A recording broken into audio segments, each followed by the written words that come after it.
Lecture du deuxième livre de Samuel. Cette nuit-là, la parole du Seigneur fut adressée à Nathan. « Va dire à mon serviteur David, ainsi parle le Seigneur. Est-ce toi qui me bâtiras une maison pour que j'y habite ? Depuis le jour où j'ai fait monter d'Égypte les fils d'Israël et jusqu'à ce jour, je n'ai jamais habité dans une maison. J'ai été comme un voyageur, sous la tente qui était ma demeure.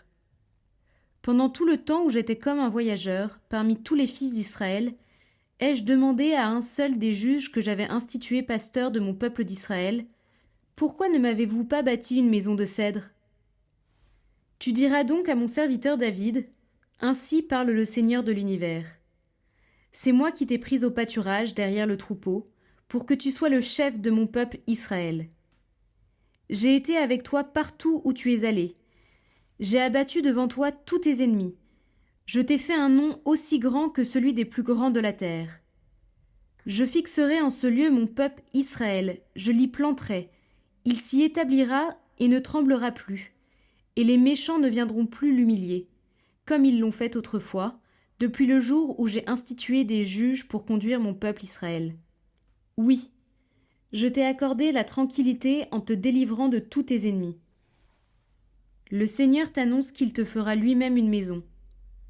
Quand tes jours seront accomplis et que tu reposeras auprès de tes pères, je te susciterai dans ta descendance un successeur qui naîtra de toi, et je rendrai stable sa royauté.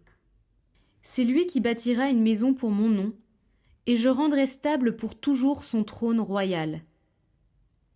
Moi, je serai pour lui un père, et lui sera pour moi un fils.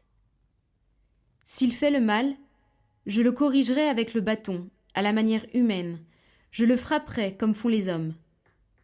Mais ma fidélité ne lui sera pas retirée comme je l'ai retirée à Saul que j'ai écarté de devant toi.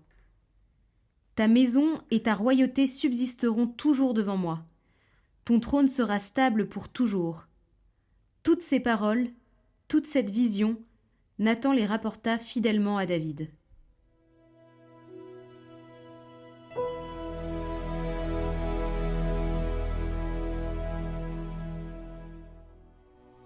Sans fin, je lui garderai mon amour. Avec mon élu, j'ai fait une alliance.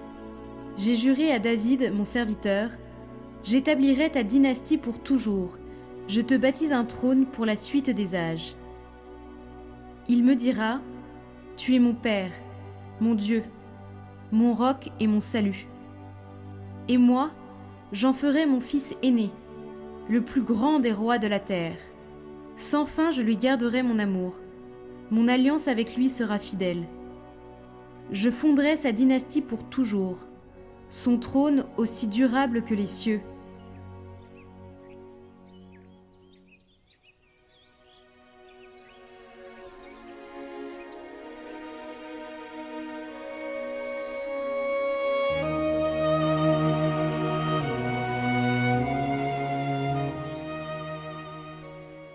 Évangile de Jésus-Christ selon saint Marc.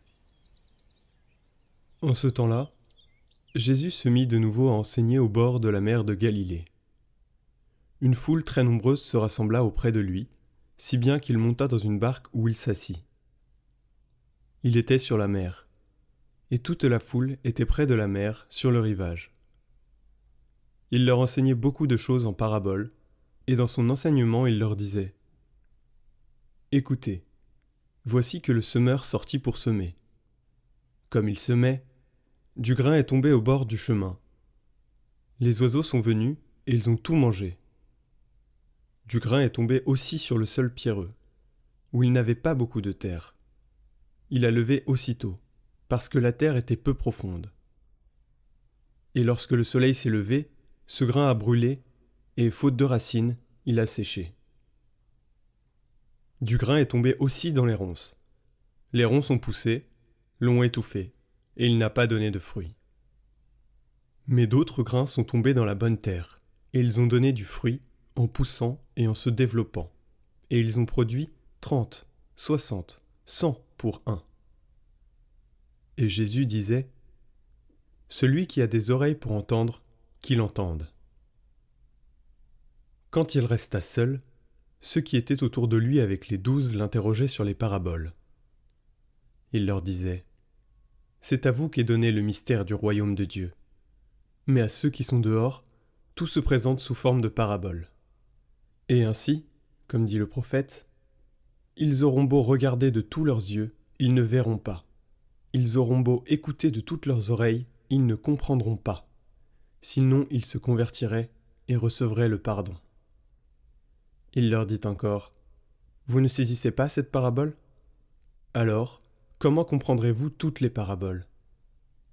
Le semeur sème la parole. Il y a ceux qui sont au bord du chemin où la parole est semée. Quand ils l'entendent, Satan vient aussitôt et enlève la parole semée en eux. Et de même, il y a ceux qui ont reçu la semence dans les endroits pierreux. Ceux-là, quand ils entendent la parole, ils la reçoivent aussitôt avec joie. Mais ils n'ont pas en eux de racines, ce sont des gens d'un moment. Que vienne la détresse ou la persécution à cause de la parole, ils trébuchent aussitôt. Et il y en a d'autres qui ont reçu la semence dans les ronces. Ceux-ci entendent la parole, mais les soucis du monde, la séduction de la richesse et toutes les autres convoitises les envahissent et étouffent la parole, qui ne donne pas de fruits. Et il y a ceux qui ont reçu la semence dans la bonne terre. Ceux-là entendent la parole, ils l'accueillent, et ils portent du fruit. 30, 60, 100 pour un.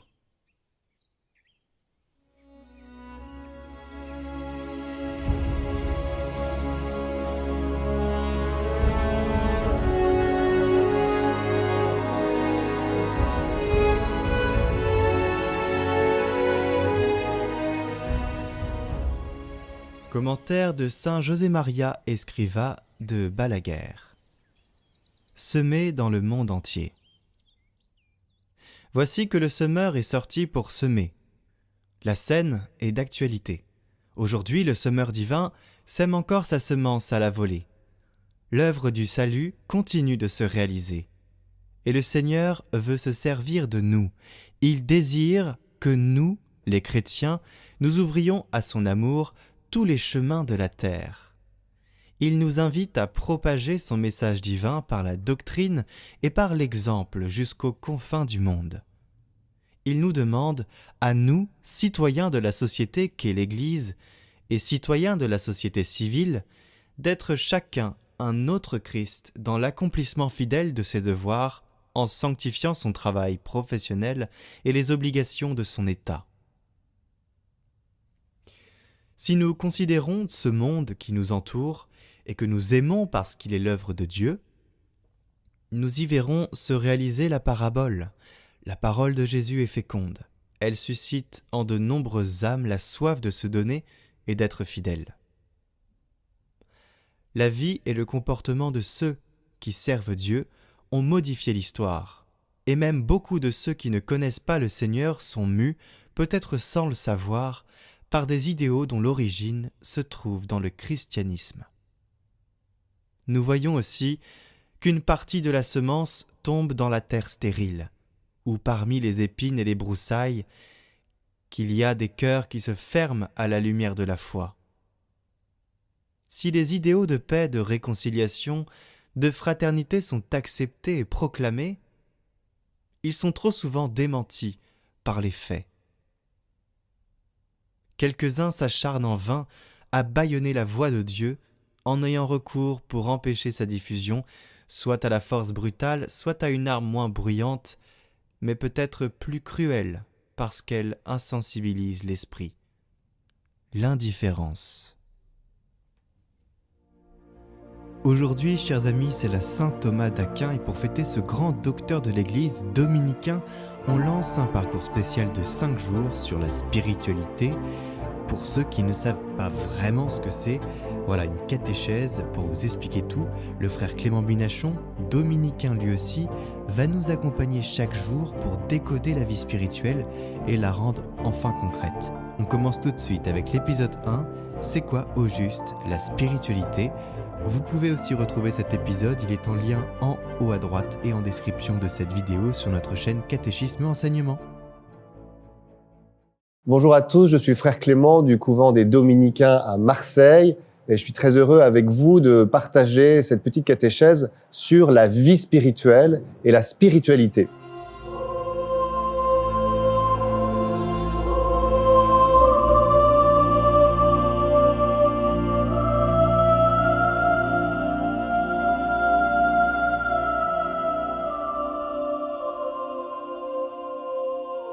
La spiritualité, c'est des mots un peu piégeux parce que tout le monde les emploie, mais jamais personne ne les définit.